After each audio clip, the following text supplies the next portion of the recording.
¿En qué?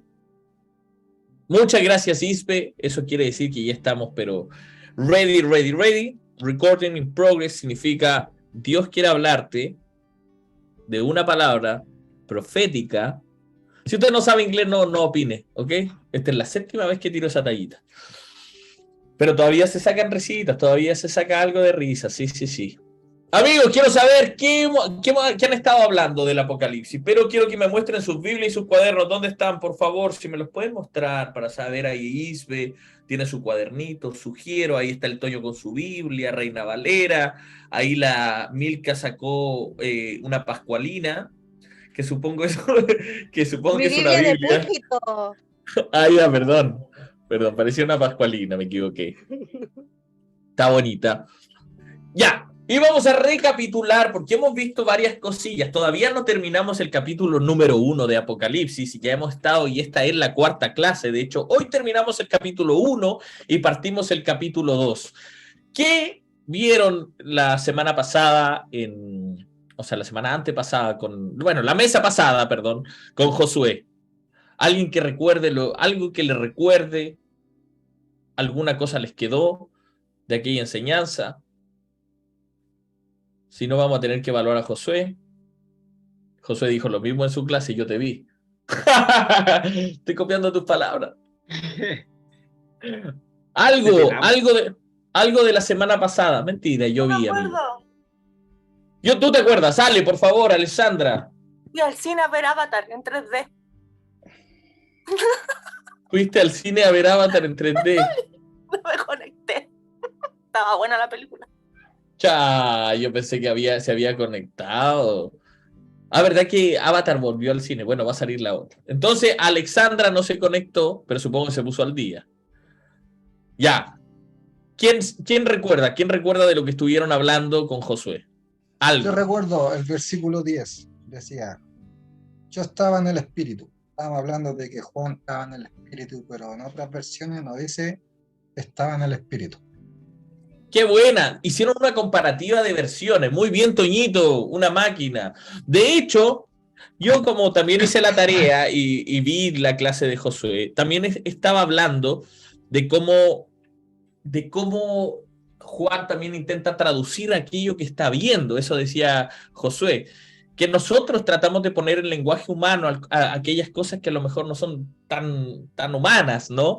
Por ejemplo, nosotros somos los que tratamos de definir a Dios, y definir a Dios es reducirlo también de cierta forma. Por ejemplo, nosotros queremos entender a Dios.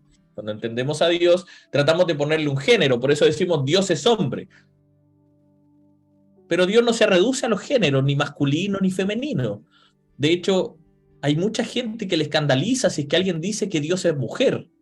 Y yo lo he visto. ¿Cómo vas a decir que Dios es mujer si la Biblia dice que Dios es hombre? Otra vez estamos traduciendo a Dios a un lenguaje humano, con lo que nosotros entendemos, con imágenes que nosotros entendemos. Utilizamos imágenes para definir a Dios, pero también lo reducimos. ¿Qué más? ¿Qué más se vio? Josué dijo algo fuerte el día. Dijo que Dios no existe. Ese es Josué, por favor, si alguien puede sacar este extracto, lo pone como reel y lo funan a este tipo.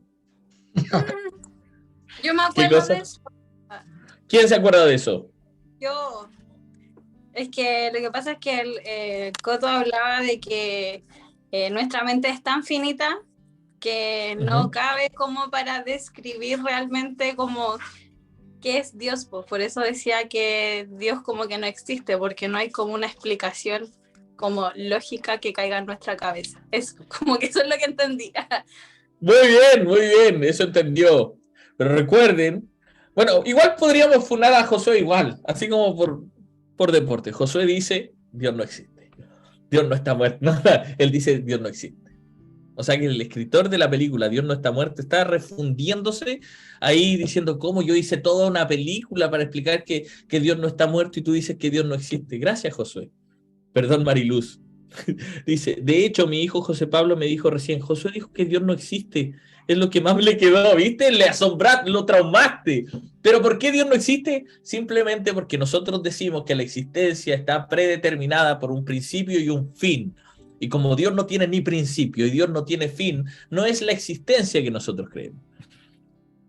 Bueno, pero en fin, algo más aparte de ese miedo que les quedó. Josué funado el día de mañana. En el versículo, había un versículo que hablaba ahí sobre el 10, me parece que es como la continuación de cuando Juan estaba en el Espíritu, que ahí lo definía como neumati. La palabra, sí. Como que él estaba en otra dimensión. Y que los anuncios generalmente ahí se describen como sonidos de trompeta, pero no olvidemos que las cosas que se hablan no son así como literales, no es como que una trompeta esté sonando, sino que la trompeta es como identidad para un anuncio de algo importante que se va a decir, algo importante que se va a mostrar. Y en el versículo 9, Juan se presenta y describe su empatía por estar viviendo el sufrimiento, al igual que su hermano. Pero igual Josué se fue en la profunda de varias como descripciones de las cosas, porque fueron poquitos versículos de todas formas, pero se analizaron hartas cosas así en profundidad, como el día domingo, por ejemplo, cuál era el día del reposo, el día del Señor, qué decía la costumbre judía respecto a eso. Qué bueno. Muchas gracias, Angélica. Angélica siempre tiene como un orden en todo. Mira, todas las clases se pregunta qué se dijo y Angélica saca su cuaderno y comienza a revisarlo y tiene, pero todo detallado. Muy bien, qué bueno. Santi, ¿Quién es Santi? Rocío. O sea, Rocío, cuéntame, Rocío. Sí, estoy vos en off. Oye, Santi, entonces, ¿Dios es no binario? Dios es no binario. Es que siguen siendo definiciones que nosotros conocemos. Dios no tiene... No está, no podríamos, sería ilógico decirle que Dios es hombre, que Dios es mujer, igual sigue siendo ilógico. Es nuestra forma de definir a Dios, con cosas y elementos que conocemos.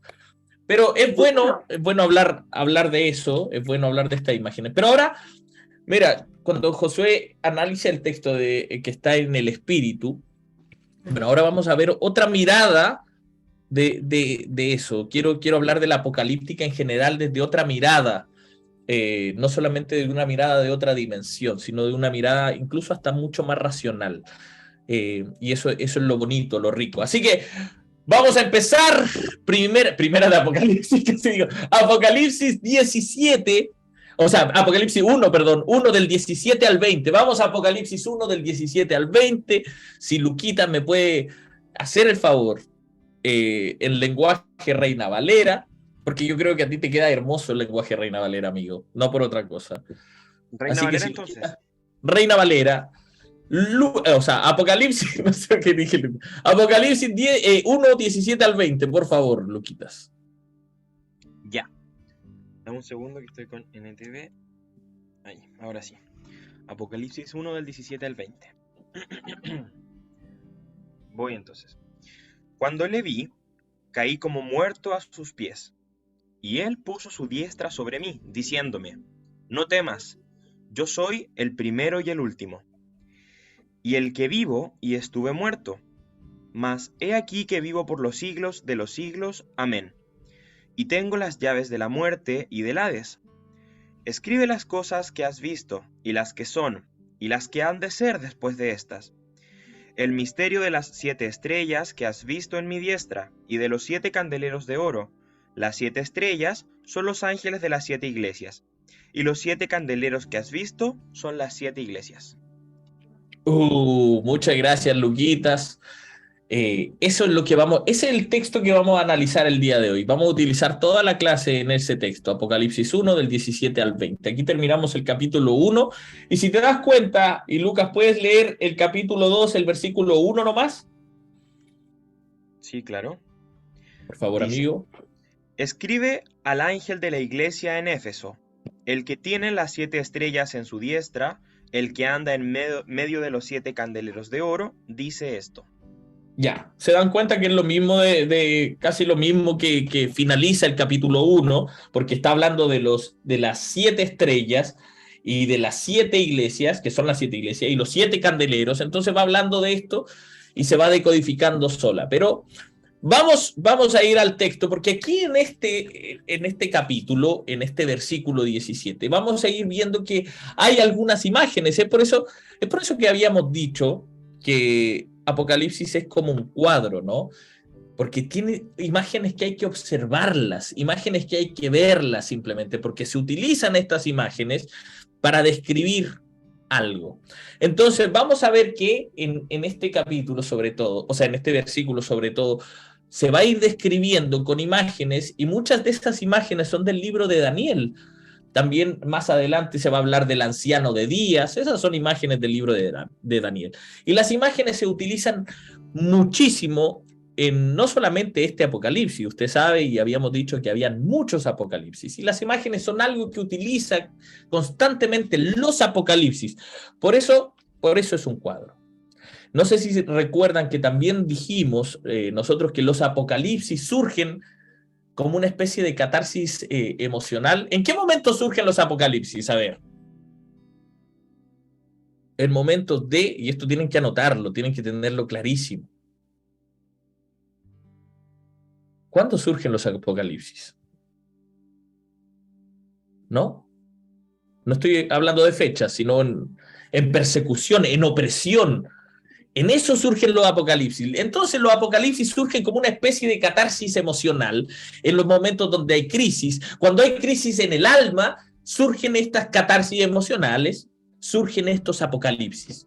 ¿Por qué? Porque hay de cierta forma, una sublimación de la mente que quiere salir de la crisis, que quiere salir de alguna forma. Y por eso, si ustedes están atravesando por alguna crisis, si ustedes están atravesando por algún dolor, alguna persecución, opresión, enfermedad incluso, también es una muy bonita manera de ver el Apocalipsis, porque lo escribe desde esa crisis que necesita una esperanza a la cual aferrarse. El Apocalipsis es esa esperanza a la cual se están aferrando, porque necesitan, porque por ejemplo, cuando hay opresión, cuando hay todas estas cosas de persecución, y no hay una solución inmediata en lo físico, no hay en nuestra realidad, no hay algo inmediato, entonces la mente lo que hace es que necesita buscar alguna salida por algún lado. Y eso también va a responder a algo psicosomático. Cuando acumulamos tensiones, cuando acumulamos rabias, cuando acumulamos enojos, cuando estamos estresados, eso debe salir por algún lado. ¿Y quién es más experto que nuestro cuerpo para hacer eso? Nuestro cuerpo es experto en somatizar, dice, como panfletos de revolución que arrojan en las protestas. Claro que sí, exactamente. Pero nuestro cuerpo es experto en manifestar de forma somática esas cosas que nos pasan. De ahí vienen, por ejemplo, cuando estamos sometidos a mucho estrés, vienen las parálisis faciales, vienen alergias en nuestro cuerpo. Cuando hemos tenido un enojo muy grande, comenzamos a tener un dolor de cabeza. Cuando estamos trabajando mucho, de repente empiezan los insomnios. ¿A alguien le ha pasado que ha trabajado tanto y está tan pegado con el trabajo que después no puede dormir? ¿O sueñas con el trabajo? Porque el cuerpo porque el cuerpo de alguna forma necesita sacar eso por algún lado, necesita sacar ese estrés, necesita sacar esa tensión y lo expulsa a veces somatizando en el cuerpo. Entonces los apocalipsis son lo mismo, pero que no ocurre a lo mejor a un nivel tan personal, sino que ocurre a un nivel colectivo. Cuando hay un grupo grande de gente que tiene rabia, cuando hay un grupo grande de personas que están enojadas, que viven situaciones injustas, que ven violación de los derechos humanos, cualquier cosa. Llega un momento en que pueden surgir de alguna forma como catarsis apocalípticas, que tienen que surgir desde esas tristezas, desde esos dolores, tiene que surgir algo que les dé esperanza, y eso hace el Apocalipsis. Ojo con lo que voy a decir, porque los Apocalipsis funcionan todos iguales. Todos los apocalipsis funcionan de la misma manera. En ese sentido, a lo mejor poco creativos, no sé, pero son todos iguales, todos parten de la misma forma. O sea, son visiones que se van teniendo o sea, estas visiones que se van teniendo, como las que decía Josué, si en el espíritu no lo sé, y todo lo que dice el texto, puede ser, y esto es lo que quiero que pongan ojo con lo que digo, porque esas visiones puede ser parte de cosas que quieren exteriorizar, y a lo mejor suena tremendamente racional lo que estoy diciendo, pero necesito decirlo. Porque estas visiones que se tienen son la exteriorización de eso, es la somatización de esas situaciones. Bueno, después vamos a pasar a lo otro, que no le suene tan racional lo que voy a decir y que estoy anulando el espíritu o algo así. No, después vamos a pasar a explicarlo. Pero ¿por qué son, o sea, estas exteriorizaciones de estos males que se van teniendo, esta somatización que ocurren en todas las personas, en este colectivo? La gente no ve salida, y si la gente no ve salida, si la gente se ve oprimida, no ve que no hay esperanza, comienza a imaginar cosas o quiere manifestar como una imaginación de cosas, de un posible futuro, de un posible presente, algo a que aferrarse nuevamente. Eso es un buen ejemplo de esto, es lo que sucede con Chile. De hecho, Helton lo estaba diciendo ahí, los carteles en las manifestaciones, es parte del descontento. Lo que sucede con Chile, querían una nueva constitución. ¿Por qué? Porque había un descontento generalizado de las personas, había un descontento por las AFP, por los gobiernos, por las políticas, de todo, querían cambiarlo todo. Y este descontento también los lleva a ver imágenes, y a ver imágenes muchas veces que como hay una tensión, que ven imágenes que no existen realmente, ven duendes, ven unicornios, ven gnomos, tanto de derecha como de izquierda, comienzan a inventarse cosas, comienzan a imaginar cosas, los transforman en imágenes apocalípticas. ¿Por qué? Porque tenían que sacar de alguna forma esta tensión, esta preocupación que ellos tenían, entonces comienzan a ponerlo ahí. Se empezó a ver cosas donde no habían cosas realmente, pero trataban de hacer o de manifestarlas de alguna forma, esta tensión, esta molestia, porque la tensión colectiva necesita manifestarse, expresarse de alguna forma. Y así mismo funcionan las apocalípticas, así mismo funciona el apocalipsis. Esto vamos a ir al texto de inmediato, pero por eso quiero hablar de estas imágenes. En Israel, en el caso de Israel, funciona de la misma manera. Israel vive tanta opresión, vive en un mundo donde están acumulando rabias, sensaciones de injusticia, porque viven sometidos al pago de impuestos, que es un pago de impuestos brutal. Más encima tienen en todo el cuello la bota pesada de los romanos. Más encima hay hambre. Hay impuestos, no solamente de Roma, hay impuestos de la religión que ponen sobre ellos, hay una carga de culpa, o sea, van acumulando un montón de cosas y no solamente eso, están sometidos por imperios, fueron oprimidos por los babilonios, fueron oprimidos por los asirios, fueron oprimidos por los griegos, los romanos, todos. Entonces dicen, oye, paren la mano, por favor, Señor, ya sé que soy tu mejor guerrero, perdona, pero ya no quiero más esta batalla, paren la mano. Entonces aquí empiezan a explotar, empiezan a surgir los apocalipsis. Por eso viene esta idea de la venida de los Mesías, pero de estos Mesías distintos, de estos Mesías guerreros, empieza el tema del anciano de días. En ese contexto nosotros tenemos que posicionarnos para pensar en el apocalipsis. Estas son las cosas que están sucediendo y que vive este pueblo oprimido, y desde ahí surge este apocalipsis. Ahora, con toda razón, quizá ustedes dirán, ya, pero lo que estás haciendo es un análisis psicológico nomás de lo que está pasando, es la externalización de estos problemas emocionales. Bueno, es que también tiene que ver con eso, porque estos problemas emocionales, esta externalización de esta disconformidad, de esta sensación de injusticia, hace que surjan los apocalipsis, los transforma en apocalipsis. Pero ¿dónde está eso que viene de arriba? Porque, claro, uno puede llegar a decir, todo lo que tú me dices es súper racional, pero ¿en qué momento interviene Dios? Porque tú me estás diciendo que esto es simplemente la externalización. ¿Cómo es esto que sucede? ¿Cómo es que Dios le entrega? Porque el apocalipsis, amigos, y con esto se las voy a matar quizá, pero el apocalipsis no es algo que desciende de repente del cielo y con músicas angelicales y vienen y dice, aquí está el Apocalipsis, tú solo escribe. No, no es tanto así. Él utiliza esas imágenes. Y aquí eso que viene desde arriba es lo que tenemos que tratar de ir descubriendo. No viene así como de la noche a la mañana.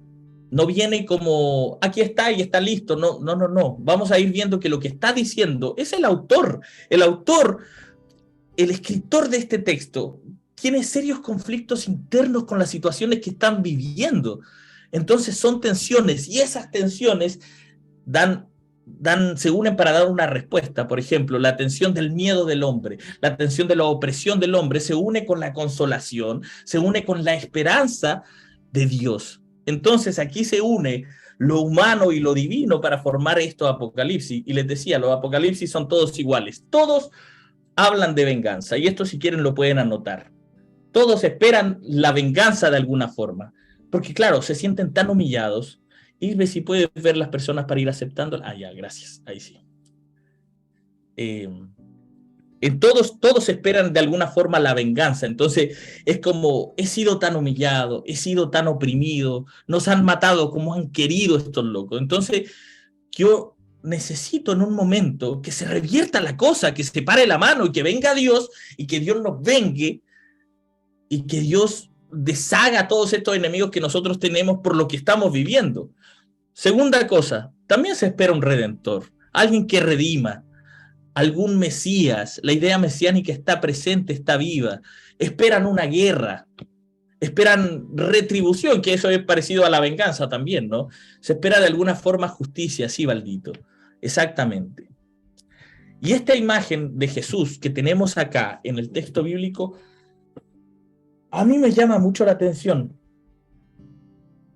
Nosotros decimos, quiero que me digan del verso 17 al 20. Cuando le vi, caí como muerto a sus pies, y él puso su diestra sobre mí, diciéndome, no temas, yo soy el primero y el último, y el que vivo y estuve muerto, mas he aquí que vivo, por los siglos de los siglos, amén. En toda esta parte, hasta el verso 20, ¿nombra a Jesús? ¿Sale el nombre de Jesús? ¿Quién me dice sí o no? ¿Sale? ¿En qué parte sale? ¿Qué versículo sale? Alguien que me responda, por favor. Gracias. ¿En el 18? ¿En el 18 nombra a Jesús? Dice el 18. Lo describe. Pero no dice descripciones hay. Nosotros vamos a asumir. Es que a mí me llamó mucho la atención de esto. Esto me llamó mucho la atención. Que esta imagen que tenemos de Jesús no me parece la misma imagen que nosotros tenemos de Jesús en los evangelios. Es una imagen como distinta. Eso siento yo. Y ni siquiera le llama a Jesús. Aquí pasa a ser el principio y el fin. El alfa y el omega que decía el Josué, que en algunas Biblias no sale el alfa y el omega, en otras Biblias sale el alfa y el omega. Hay una descripción muy distinta. Es casi como que se le quitara el nombre a Jesús. Y hay otras descripciones a Jesús. Pero Jesús significa salvación. Eso significa Jesús. Su nombre es salvación, pero aquí como que se le sacó el nombre. Casi ni lo nombran. Entonces, nosotros asumimos en nuestra lectura que en el texto bíblico se está hablando de Jesús, que sus pies son como de fuego, que de su boca salen espadas, cosas que se van diciendo que uno puede decir, bueno, este debe ser Jesús, aunque no salga el nombre, pero que no salga el nombre para mí es muy importante. ¿Por qué no aparece el nombre? ¿Por qué no dice Jesús Bar María? O Jesús Bar María sería el insulto, pero Jesús Bar José, ¿por qué no dice, estamos hablando de Jesús? Estamos hablando, bueno, este hombre era Jesús, porque es Juan el que está describiéndolo. Pero me encanta cuando dice en el texto, que empieza así, cuando le vi, caí como muerto a sus pies, y él estaba a su diestra sobre mí, y diciéndome, no temas. En el verso 17 dice, no temas. Ya cuando entra en todo este flow dimensional, en esta dimensión del espíritu, flow espiritual, onda de esa manera, le dice, no temas. Y ahí cae como muerto, dice que cae como muerto. Es decir, que la visión que está teniendo Juan es tan brutal, tan potente, que no puede mantenerse en pie, que sus piernas se le hacen como lana. No sé si alguien alguna vez se ha caído. yo la verdad nunca me he caído, pero según la descripción que hacen muchas personas, yo nunca me he caído, me han tratado de botar en muchas ocasiones y nunca mira, la técnica para que no te caigáis, pie atrás y empujar para adelante nomás, ¿ya? Esa es la técnica. Mariluz me da, también trataron de botarla a ella. Entonces, la técnica es un pie atrás y el otro adelante. Entonces, pero los que me han dicho esta descripción, Helton me contó una vez me botaron, yo sentí, no me dije, estoy bromeando. Yo sentí los pies como lana, sentí un peso y me fui al suelo. Entonces, dice en este texto, que cae como muerto. ¿Cómo? Josué les estuvo hablando yo sé que estuvieron revisando estas partículas comparativas, el cómo es para comparar con algo que ellos conozcan. Entonces le dice, no temas. Es como estos ángeles de Belén también, que siempre dicen esa frase típica, no temas. ¿Por qué? Porque es típico cuando entras en una dimensión que no conoces, que te dé miedo, que surge el miedo. Entonces, al ver estas definiciones de Jesús, al ver esto, a mí me votaron, pero por el tufo que votaba. Bueno, hay personas que también que tienen serio problema de aliento y eso te hace que te caigas. Bueno, pero ¿qué pasa? Que en esta visión que está viendo este hombre, ven a un hombre con cabello blanco, con ojos de fuego, con espadas que salen de su boca, y que camina entre 7 candeleros. Este hombre, claro, cae con miedo. Y dice que se puso, y ahí en el mismo texto, dice, y puso su diestra sobre mí, diciéndome, no temas, puso su diestra sobre mí. Pero aquí me pasa algo, porque dice, pone su diestra sobre mí, pero en el verso 16 decía, tenía en su diestra 7 estrellas, de su boca salía una espada aguda de 2 filos, y su rostro era como el sol cuando resplandece de su fuerza. Tenía en su diestra 7 estrellas. Entonces, cuando puso su diestra sobre él, no sé dónde dejaría las estrellas. Bueno, era un chistecito, me salió muy mal. Ok. Es que eso dice, ¿dónde puso las 7 estrellas? Si tenía que ponerle, si estaba en la misma mano. Bueno, quizá la mano de Dios era mucho más grande. No lo sé. Ok, perdón. Fome el chiste. Ya. También dice aquí esta descripción de que es el primero y el último. Tiene 2 diestras. La otra diestra era. La otra. Muy bien. Que el primero y el último le dice, no temas, soy yo el primero y el último. El que vive y estuvo muerto. Ahí comienza la descripción tan bonita, ¿no? El que vive y estuvo muerto. Ahí nosotros decimos, claro, el que vive y estuvo muerto es Jesús. Mas he aquí que vivo por los siglos de los siglos. Amén. Y tengo en mí las llaves de la muerte y del Hades. ¿Por qué no le dice, soy Jesús? Eso yo digo, ¿por qué no le dice a Juan, oye, soy Jesús? A mí me causa un conflicto. Y dale con esto de que soy Jesús. Es que no lo dice. Nosotros asumimos que es. Pero es que esta imagen de Jesús es una imagen muy distinta a la que nosotros tenemos, es una imagen muy distinta a la de los evangelios. No sé si es una imagen más evolucionada o no sé si decir lo que es más evolucionada, pero ¿qué pasa? Es que al principio del libro de los Hechos, no sé si ustedes recuerdan, que después de que los discípulos vieron que Jesús hizo milagros, vieron que Jesús caminó sobre el agua, vieron que Jesús les mandaba a perdonar 70 veces 7, vieron que Jesús le dijo, oye, ten la otra mejilla, bendice a los que te maldicen, ora por tus enemigos. Todo eso después de que pasaron todos estos 3 años con Jesús. Los discípulos les preguntan, bueno, ya hemos pasado mucho tiempo contigo. Quisiera saber cuándo va a ser el día que tú restaures a Israel. Jesús debe haber quedado así como, ustedes no entendieron absolutamente nada. ¿Qué es eso? Algo así le debe haber dicho. Es como esa imagen cuando 2 discípulos de Jesús le dicen, oye, ¿sabes qué? Estos samaritanos no nos quisieron recibir. ¿Te parece? Este es como el acto humilde. ¿Te parece si haces descender fuego sobre ellos? Porque no quisieron recibirnos. Y Jesús le dice, oye, ustedes no saben de qué espíritu son. O sea, a pesar de que están viendo cuál es el mensaje de Jesús, a pesar de que están viendo todo esto, ellos todavía le preguntan a Jesús, oye, ¿cuándo vas a restaurar Israel? Porque en ellos estaba enraizada la idea del judaísmo, que iban a tener este Mesías, que los iba a liberar, que se iban a liberar de la opresión con poder, con armas, con legiones, que incluso después de 3 años de que pasaron con ellos, de que estuvieron con él, ellos todavía seguían esperando al Mesías que venga con esa fuerza, o que sea Jesús ese Mesías, pero ¿en qué momento restauras a Israel? ¿En qué momento nos libras de esto? Y les decía, no, mira, el cambio viene desde adentro.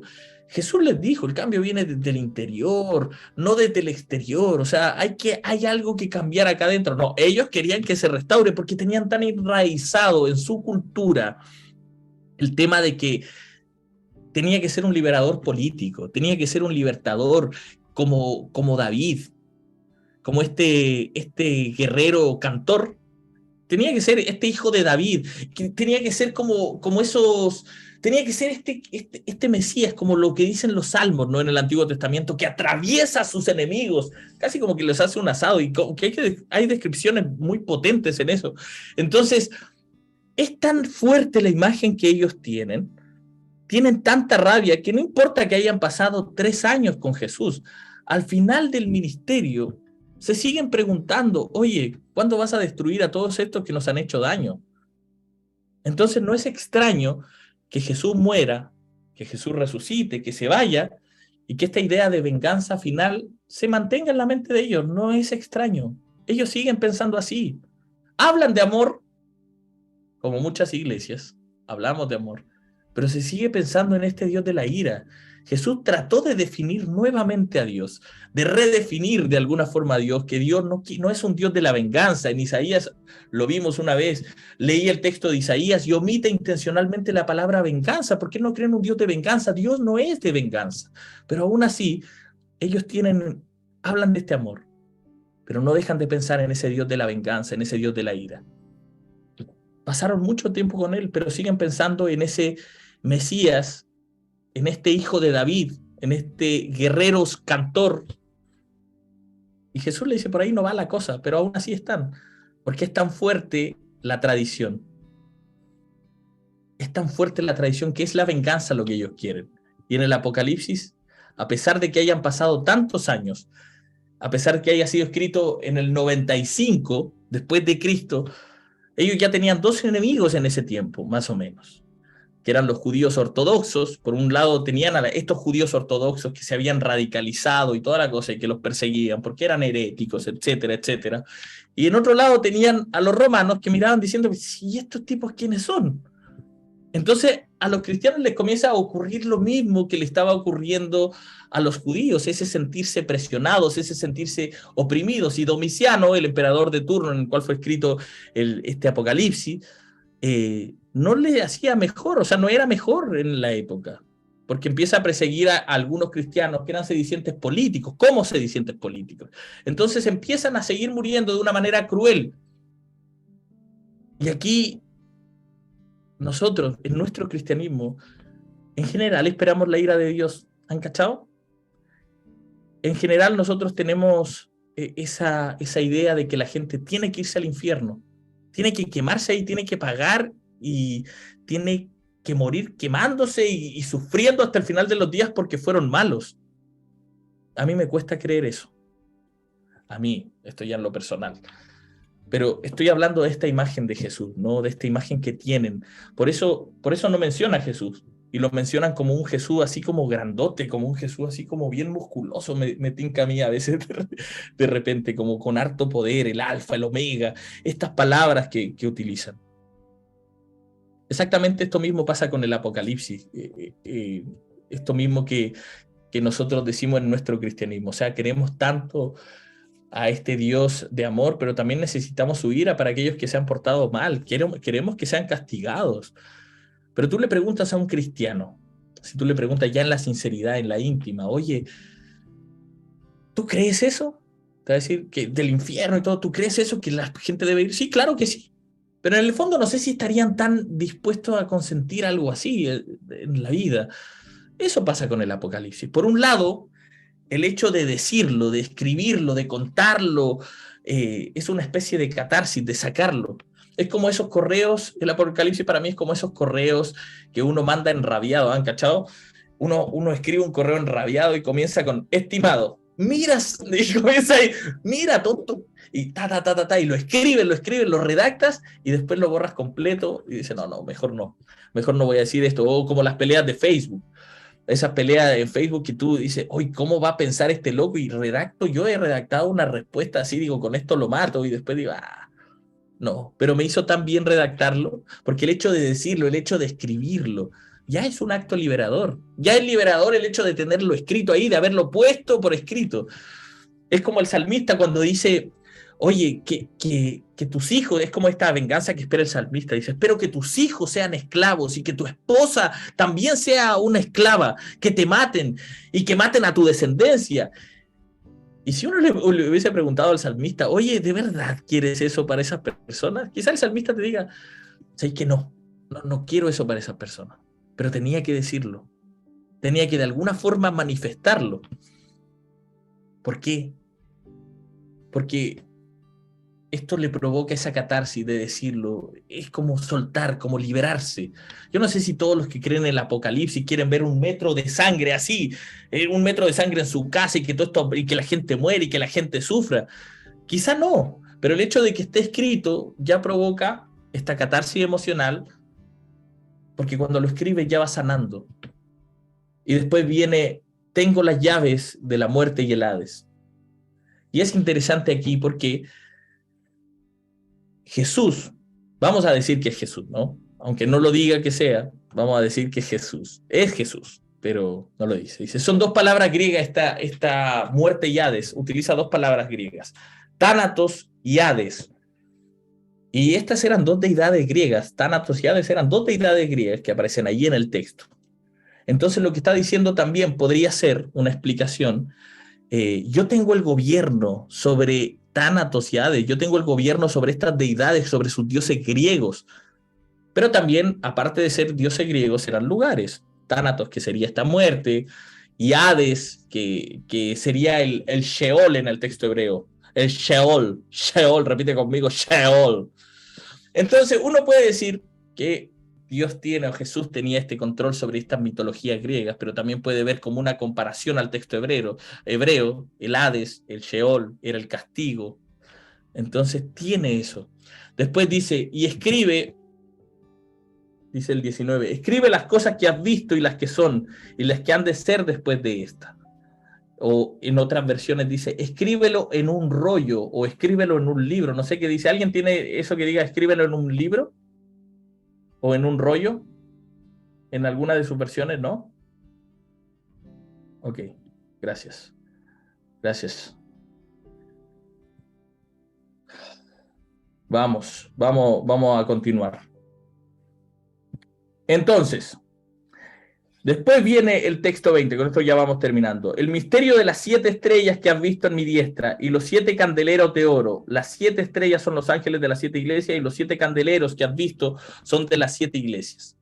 Recuerdan que habíamos hablado, el 7 significa plenitud. ¿Por qué significaba plenitud? ¿Se acuerdan? Ya no se acuerdan de nada. No me acuerdo de nada. ¿No? ¿Alguien se acuerda por qué significaban plenitud? 5, 4, 3, se gana un super 8. No, plenitud. El 7 era importante no solamente para los judíos, no solamente para el pueblo hebreo. El 7 era importante en muchas culturas también, porque el 7 tenía que ver con plenitud, porque se suponía que en la antigüedad existían 7 luminarias, el sol, la luna y 5 planetas más. Esas eran las luminarias. Y decían que otros decían que eran ángeles. Eso estaba en la cosmovisión. Y otros decían que estos planetas que habían, estas luminarias, también eran movidos por ángeles. Y recuerden también que el 7 representa el Shabbat, este día perfecto, el día de descanso. Entonces, por eso el 7 es plenitud. Entonces dice, las 7 estrellas que son, allí viene la numerología que hemos hablado, han salido 7, han salido 3, un montón de esto. Pero aquí el texto, lo bonito es que nací el 7. Qué bueno, amigo, ¿viste? La Alexandra. Y aquí es tremendo porque el texto se está interpretando a sí mismo, porque dice, las 7 estrellas son los 7 ángeles de las iglesias. ¿Cachai? Las 7 estrellas. el texto se va interpretando. El misterio de las 7 estrellas que ha visto a mi diestra.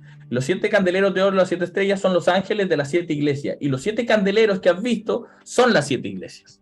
¿Cachai? Unas son los ángeles y otras son la iglesia. Aquí es como la máxima hermenéutica que dicen, la máxima hermenéutica cristiana. Dice, la Biblia se interpreta a sí misma.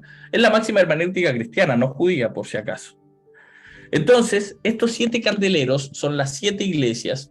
El texto se autointerpreta. Aquí hay textos que se van a autointerpretar, otras que vamos a intentar interpretarlos y otros que no vamos a dar con la interpretación. Por ejemplo, hay esta pregunta cuando dice, ¿quiénes son? Ya el texto ya nos da luces de algo. Dice que estas 7 estrellas son los ángeles de las 7 iglesias. Ya, pero ¿quiénes son los ángeles de las 7 iglesias? ¿A quiénes se refiere? ¿Quiénes serán estos ángeles de las 7 iglesias?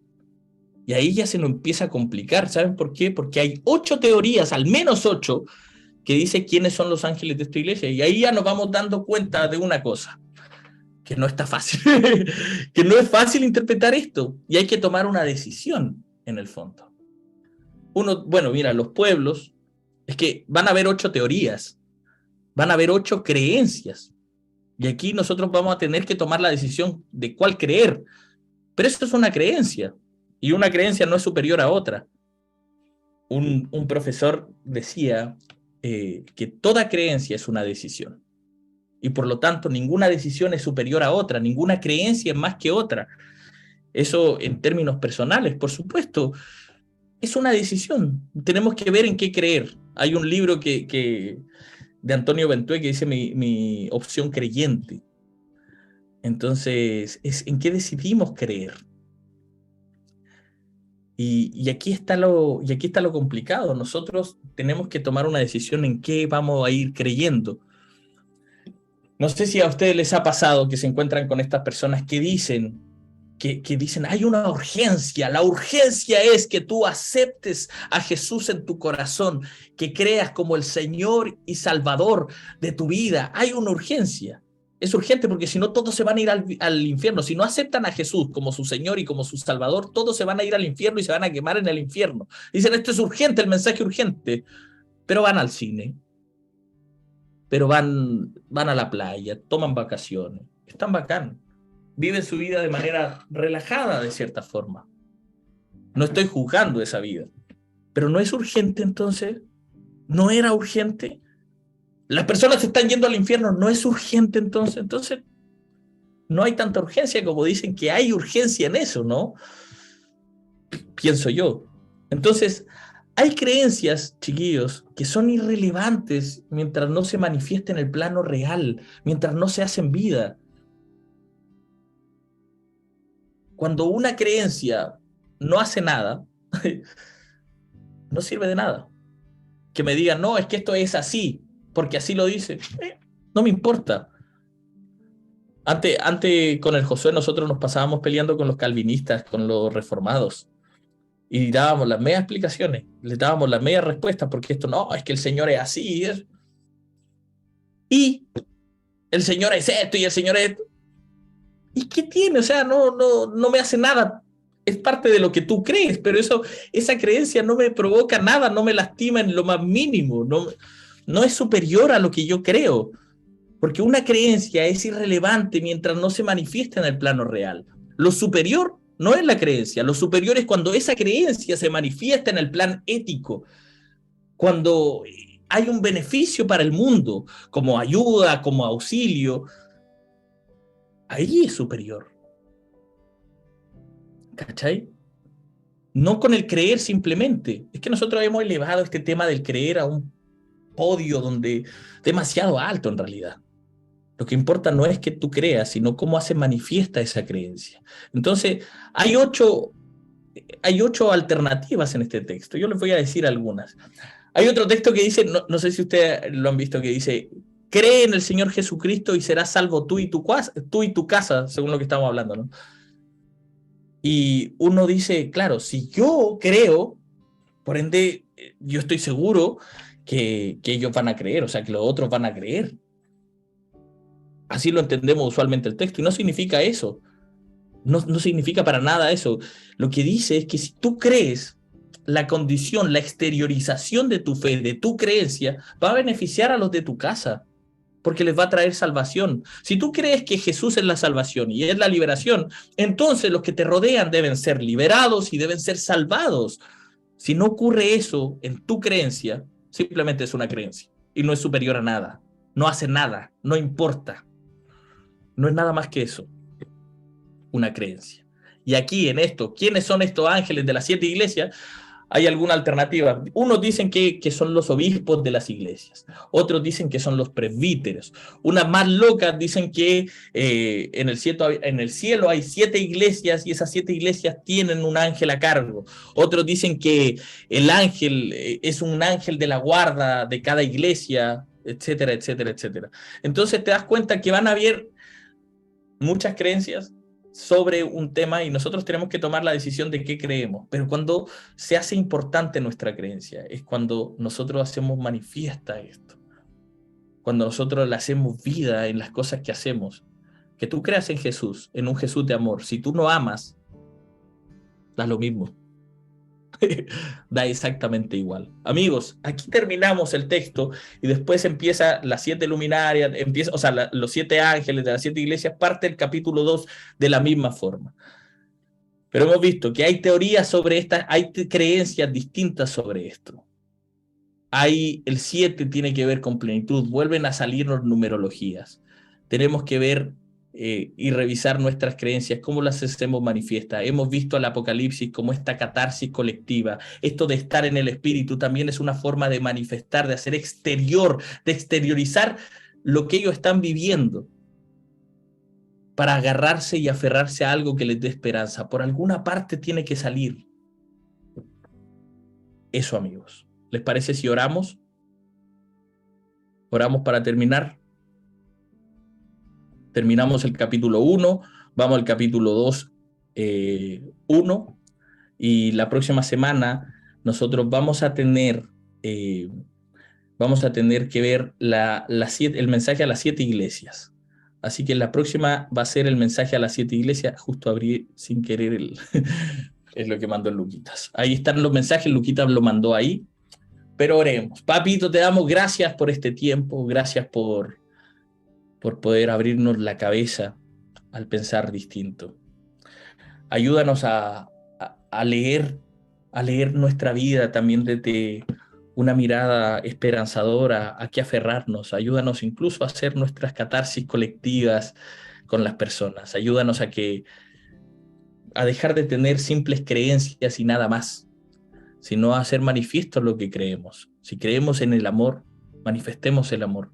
Ayúdanos a que si creemos en la paz, seamos pacíficos, seamos pacificadores, luchemos por la paz. Papito, gracias porque quiero vivir con esperanza, porque quiero vivir liberando a otros también. Te amamos, Pa, y te damos gracias por la casa. Ayúdanos a ser una comunidad que no solamente piensa distinto, sino que hace las cosas diferentes, que ama diferente, que genera nuevos caminos para otros. En el nombre de Jesús. Amén y amén.